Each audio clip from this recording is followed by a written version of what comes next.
Title: The Lazy King. Once upon a time, in a prosperous kingdom, there lived a young king named Alaric. His father, King Thorn, had ruled with wisdom and tireless dedication, leaving behind a thriving realm.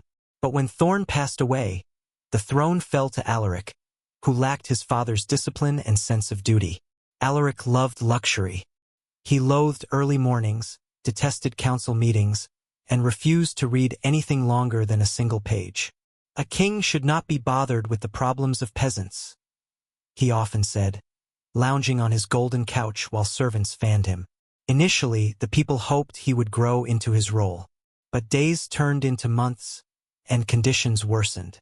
Roads cracked, farms dried up, and bandits roamed freely. Advisors pleaded with Alaric to take action, but he dismissed them. "The kingdom will take care of itself," he yawned. "I need rest to maintain my royal health." As famine spread and unrest grew, the palace remained untouched, Alaric oblivious. One day, a strange visitor arrived. An old man in gray robes, leaning on a carved staff, introduced himself as Eldrin, a wandering philosopher.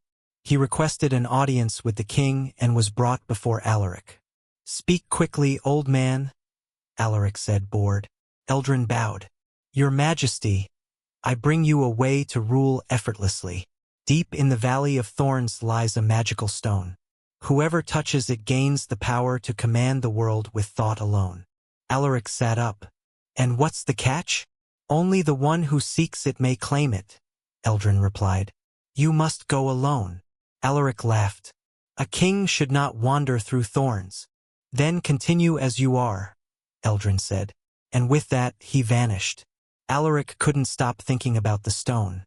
On the 7th day, he summoned his scribe. "Prepare an expedition. I shall find the stone of power." He departed with servants and guards, but the road proved harsh. Alaric complained constantly. He rejected meals, demanded to be carried, and cursed the weather. His behavior drove his followers away. The cook left after being insulted. Guards abandoned him in the sighing forest, saying, "A king who cannot walk among his people cannot lead them." Alaric, now alone, pressed on. He crossed scorching deserts and freezing mountains. He grew thin, ragged, and afraid. Eventually, he reached the Valley of Thorns. It was a cruel place. Thorns like spears tore his clothes and skin. But at the valley's heart, he found a glowing blue stone.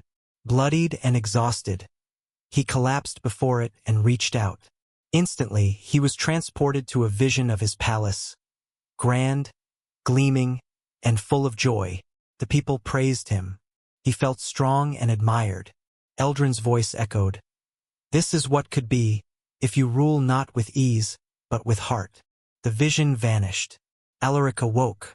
The stone was dull, but his spirit was awakened. He began the long journey home. Took months. He begged for food, listened to villagers, and learned their struggles.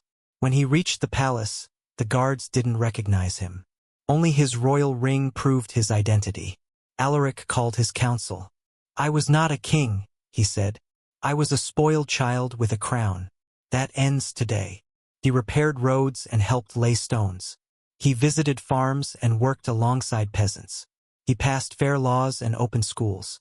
He listened. He served. The people saw the change. They followed his example. The kingdom healed.